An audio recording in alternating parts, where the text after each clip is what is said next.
الحمد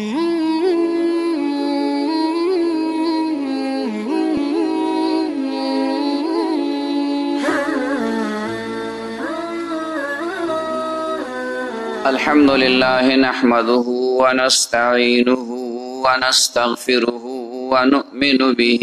ونتوكل عليه ونعوذ بالله من شرور أنفسنا ومن سيئات أعمالنا من يهده الله فلا مضل له ومن يضلله فلا هادي له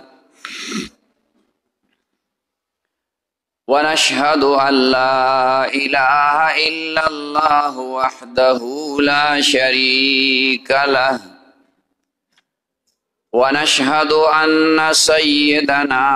وحبيبنا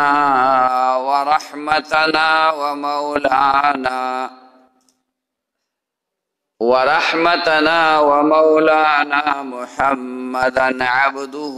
ورسوله أرسله الله إلى كافة للناس بشيرا ونذيرا وداعيا إليه بإذنه وسراجا منيرا أما بعد فأعوذ بالله من الشيطان الرجيم بسم الله الرحمن الرحيم وما أرسلناك إلا رحمة للعالمين إن الله وملائكته يصلون على النبي يا أيها الذين آمنوا صلوا عليه وسلموا تسليما اللهم صل على سيدنا محمد وآله وعترته بعدد كل معلوم لك اللهم صل على سيدنا محمد وآله وعترته بعدد كل معلوم لك محترم و مسلمان ورونو د نبی علیہ الصلوۃ والسلام د سیرت په سلسله کې بیان شروع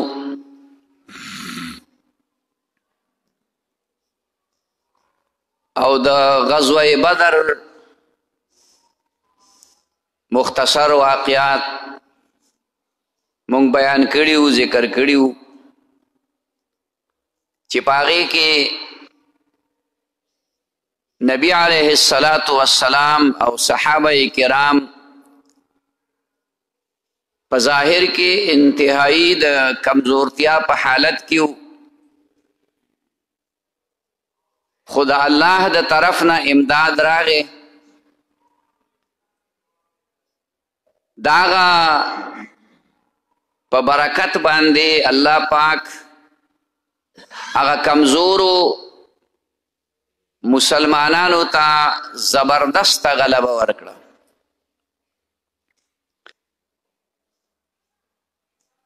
پاغې کې کافر مردار شو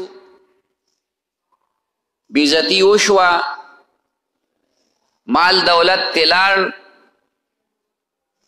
صحابه خو شهیدان شو سوارلس کسان او د صحابه مقام اسم لوی مقام او مرتبه ده او بیا د شهادت مقام ملاو شو نای خو الله کامیاب کړو کافر مردار شو د جهنم خشاک شو ذلیل او رسوا شو په کوم رعب او دبدبه او په کوم تکبر باندې راغلی نو ذلیل شو تکبر انسان ذلیل کوي چا چې تکبر کړی دی الله هغه ذلیل کړي تکبر عزازی لرا خوار کرد बजंदाने लानत गिरफ्तार करत इबलीस तकबर को वे आदम अलैहि सलाम ता सजदा न कोमा زت دنا بهتر یما نو خدای دومره ذلیل ک چې د قیامت پورې خلق نو مخلینو ابلیس لعین ورته وي لعنت تی په ابلیس باندې بهر حال دغه کفارو اغي چې کبده الله مغلوب کړ مسلمانان الله غالب کړ او دا غوی دا تاوتری خواله خود ازلنه وطن مونږ وی چې مسلمانان ختمو میټاوو د ځمکې د مخنه چاړو سپاتې نشي دا کړکې مکولا وای دا شورا طرف نه راځي نو بیان ته دې شي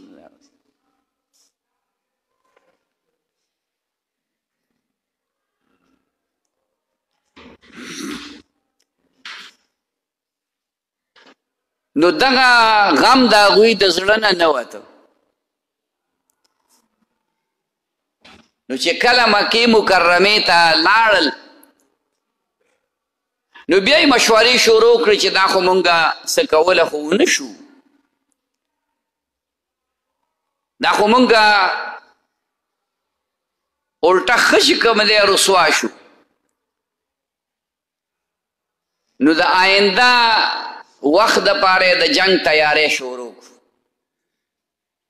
چې آینده کال به د دې بدل اخلو د ځان سره د اطرافو خلک مرګري کړو او ډیر لوی تعداد کې اسلحه او مختلف سامانونه دا د ځان سره راوړل او د احد میدان ته ورسېدل احد د مدینه منورې نه یو څو کیلومتره بار دی ځکه دوی خو په داسې انداز باندې راغلیو چې مونږ به مسلمانان دې پیرې نه پرېږدو نو د احد په میدان کې نبی علیه الصلاة والسلام صحابه کرام را غونډ کړل او ته ووایي چې دغسې د جنگ کېدو خطره ده کفار د مکې مشرکان هغه راځي نو د نبی علیه السلام خوښه دا وه چې مونږ به په دې مکه مدینه منوره کې دننه یو که دلته راپسې راله نو بیا به ورسره جنګ کوو که نه کوو خو هغې کې بعضې خلک هغه و چې هغې په جنګ بدر کې نو شریک شوي او جوانانو هغې دا غوښتل چې هر څنګه مونږ د شهیدان شو خو مونږ به میدان جهاد ته ځو نبی علیه الصلاة والسلام پوه شي چې دی اوس دا خپله خبره نه پرېږدي بس نبی اسلام کور ته ننوت چې کله کور ته ننوت نو نورو صحابه کرامو دغه نوجوانانو ته ووایي چې د خدای بندګانو دا الله پیغمبر دی رسول دی هغه چې کومه خبره کوي خو د خپل فکر نه کوي دا الله د طرف نه کوي وما ينطق عن الهوى ان هو الا وحي يوحى پیغمبر خبره کوي په خپل فکر او خیال نه کوي ابد الله نه تپوس کوي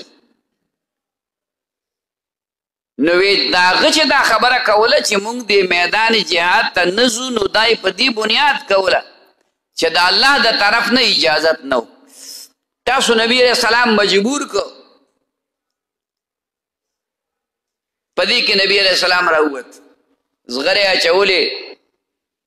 تورې غاړې ته اچولې د جنگ اسلحه چې په هغه زمانه کې سوه هغې ځان له سره تیاره کړې ده نو هغه کسان ووي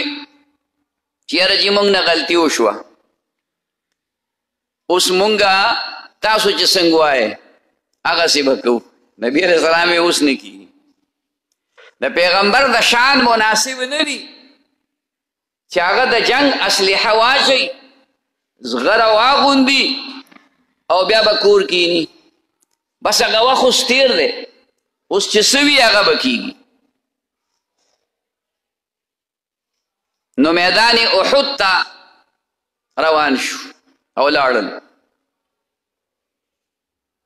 یو طرف ته نبی علیہ السلام صفونه برابر کړل بل طرف ته یو ډیری د اوس هم شته او د احد ډیر لوی میدان دی هغه کوم ځای کې چې ډیری ده په دغه ډیری باندې نبی علیہ السلام 50 کسان مقرر کړل او عبدالله ابن جبیر رضی الله تعالی عنه صحابی دی هغه په دوی باندې امیر کړ او دوی ته دا هدایات وکړو که د جنگ حالت هر څنګه مو مونږ جنگ ګټو او کبیلو خو تاسو به د دې ځای نه هغې پورې نه راکوزېږئ څو پورې چې درته مونږ اطلاع نه ده کړې مسلمانانو خو چې اوله حمله وکړه نو کافرانې بد راواغسته او څه پکې مردار شو او چې کم پاتې وو نو هغوی په تیښته شو د میدان نه وتښتېدل او دا کم صحابه کرام چې دي نو هغوی هغه مالی غنیمت راغونډو چانه توره پرېوتې و چانه نیزه پرېوتې و چانه د غشو کڅوړۍ پرېوتې چانه د خوراک کڅوړۍ پرېوتې چانه یو شی چانه بل شی دی ته مالی غنیمت وایي میدان جهاد کې د کافرو د لاس نه چې تا ته څه څیز میلاو شي دغې ته مالی غنیمت وایي نو مسلمانان چې کله د دې په راغونډولو شو نو په دغه ډیرۍ باندې بره چې کوم مسلمانان صحابه کرام 50 کسان ناستو نو هغوی ووی چې بس مسلمانانو خو جنګ وګټه زه چې کوزیږو عبدالله ابن جبیر ورته وی نه نبی علیہ السلام منع کړی نه به کوزیږو هغوی صرف 12 کسان بره پاتې شو نور راکوز شو دې ته اجتهادي غلطي ویلی کېږي خیال کوئ دا د پیغمبر د خبرې نافرمانی نه وه ګناه نه وه هغوی یو خپل خیال دغه وخت کې ولټو او زما او ستا غوندې خلک نو صحابه دي صحابه د پیغمبر صحبت ورته حاصل دی د لوی مقام او لوی مرتبه خلق دی چې د کلی دنیا اولیاء را جمع کی نو د یو صحابي د اس د خپې دوړې ته نشي رسېدی چې د میدان جهاد کې منډه والي د کلی دنیا اولیاء دې ته وایي اجتهادي غلطي او زمونږ د عالمانو دا خبره ده چې د یو مجتهد نه په یو مسله کې غلطي وشي هم الله یو ثواب ورکوي او چې مسلې صحیح وکړه نو الله 2 ثواب ورکوي اوس په دې کې زما استاد کار دی دا خو د خدای کار دی هغې ته الله پاک رضی الله عنه ورضو عنه الله ته راضي دی دوی د الله نه راضي دي اولئک هم الفائزون اولئک هم المهتدون اولئک هم المفلحون دا ډیګریانې دي دا سندونه دي الله صحابه کرامو ته ورکړي نو دوی په خپل خیال دا وکړه چې یاره بس ضرورت پاتې نه شي زه چې کوز شو نو 12 کسان پاتې نور راکوز شو مال غنیمت یې راوغونډو الله ورته قهر وکړو وروستو آیاتونه نازل شو دې د دې مال دپاره نه راکوشوي ځکه که دوی دالته ناست وی هم به دوی ته په مالی غنیمت کې حصه ملاوی دی چې چا په جنگ کې څوکیداري قدرم کړې هغه لارې ساتلې ده هغه ته هم مال غنیمت کې به حصه ملاوي چا مرهم پټي کړي هغه ته هم مالي غنیمت کې دا نه مال دپاره نه خو ظاهري صورت داسې جوړ شي چې دوی د مال د راغونډولو دپاره راجمع شو راکوز شو. اوس هلته مسلمانان هغې خو غلبه کړې ده او ښه په بېفکرۍ کې لګیا دي، بېغمه دي. کافران چې کوم دی نو هغه په تیښته دي. د شا نه پې خالد ابن ولید رضی الله تعالی عنه راغی. دغه وخت کې هغه لا ایمان نه و راوړی. هغه سره یو دسته وه، مضبوط کسان ورسره، په دې ډیرې راوختو. نو 1200 کسانو بیا د هغوی مقابله نه شوه کولی. نو دا 12 واړه شهیدان شو.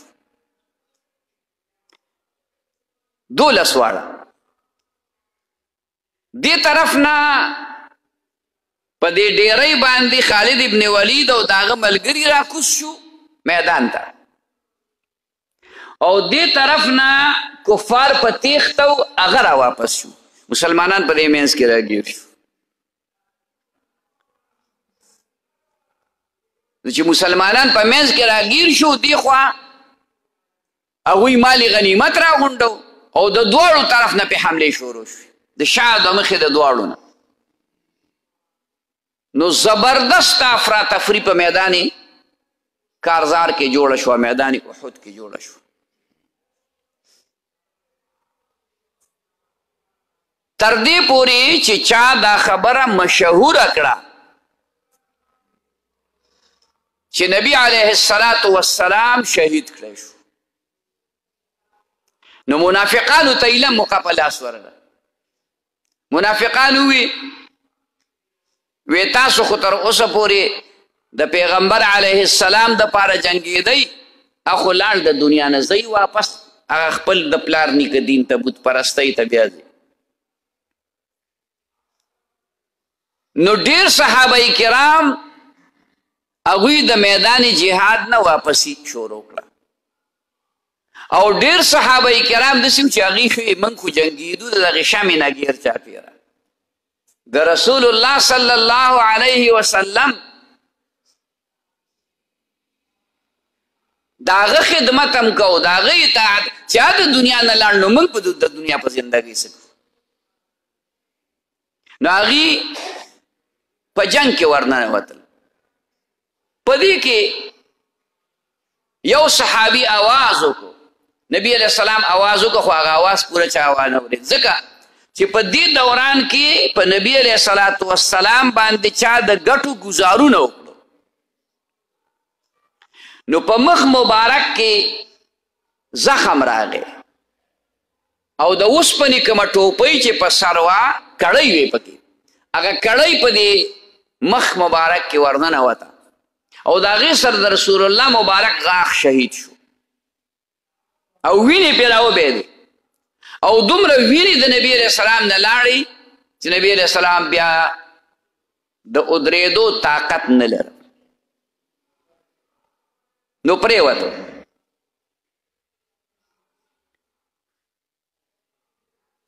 نږدې چې کوم 2-3 صحابه، طلحه، ابو طلحه، ابو دجانه، دا بعضې صحابه کرام د نبی علیه السلام سره نږدې وو، یو څو کسان. نبی علیه السلام اعلان وکړو، وی زه دا یمه ژوندی یم، دلته یمه. خو د نبی علیه السلام اواز هغه لرو کسانو وانه اورېد او هغه نږدو واورېد. نو هغه نږدو کسانو په چغه باندې ووې چې رسول الله مبارک دا دی. نو صحابه راجمع شو، چې کله دا اعلان یې واورېد، دا آواز یې واورېد، نو راجمع شو. نو په دغه ټایم کې ګورې 30 کسان راجمع شو. په 200 صحابه کرامو کې د رسول الله مبارک خواته د آواز په وجه 30، بیا خو نور راجمع شو رستو په قلار قلار، خو اول 30 صحابه کرام راجمع شو. نبی علیہ السلام وی حمله وکړي، او دغه وخت کې د الله امداد راغی، د رسول الله مبارک د حکم اتباع وشوه. هغوی حمله وکړه ابو دجانه یو صحابي دی هغه سور رنگ پټکې وغیره اوښکه هغې د سر نه تاو او دا تور یې واغېستله او د میدان جهاد کې هغه دا موږ به ورته په کوم انداز ووایو دا تکبرانه انداز باندې چې خلک میدان ته وځي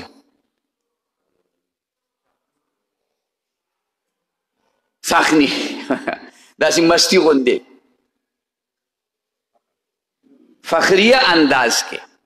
فخریه انداز کې ځکه صحابي دی صحابي باره کې به الفاظ سړی د ادب استعمالوي فخریه انداز کې د بهادرۍ ښودلو په انداز کې رسول الله مبارک ورته وکتل وی دا چال دا دی چې په کوم چال روان دی دا الله ته ډېر ناخوښه دی خو په دې وخت کې د ابو دجانه دا چال الله ته ډېر خوښ دی معنا دا ده چې په دې میدان جهان کې د بهادرۍ څه کارنامه کې که نه او څه حرکات سکنات داسې کوي چې په کافر رعب وغورځي کجورې غواړي کجورې وغورځولې او تور یې واغسته او ورغې نو په لږ ساعت کې چې کوم دی نو بلا مردار کړه او صحابه کرامو د جنگ هغه نقشه بالکل دوباره پلټاو شوه کافران خو لاړه وتښتېدل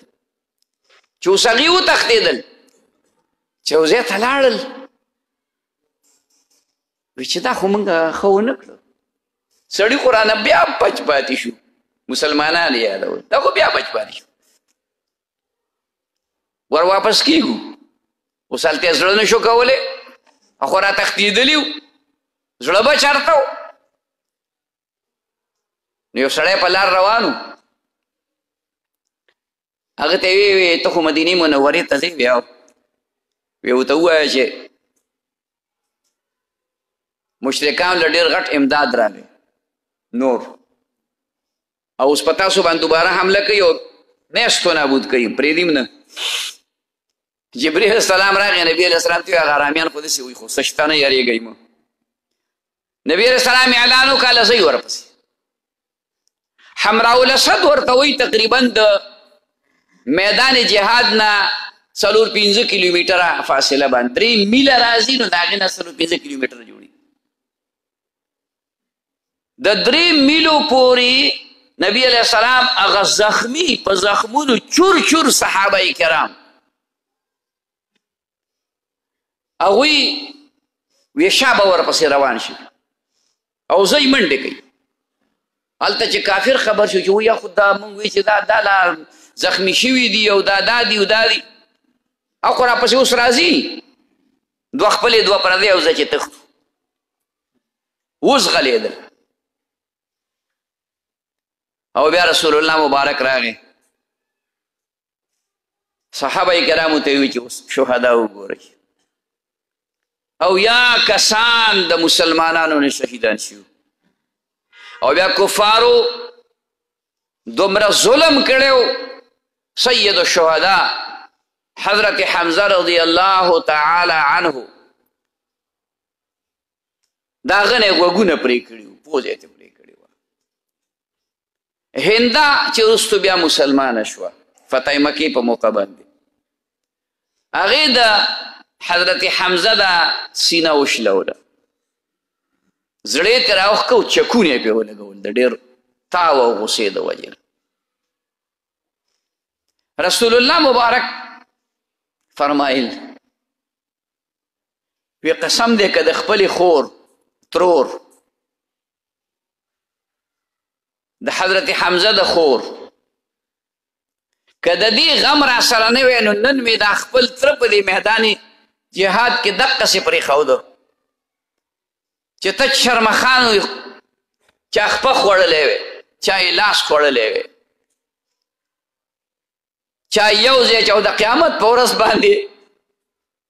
الله پاک د ده لاس او خپه چا د شرمخ د خولې نه او چېرته د زمري د خولې نه او چېرته د ګیدړ د خولې نه نو ما به الله ته ویله چې خدای دا زما د تر قرباني ده خو یې د خپلې ترور هغه راغله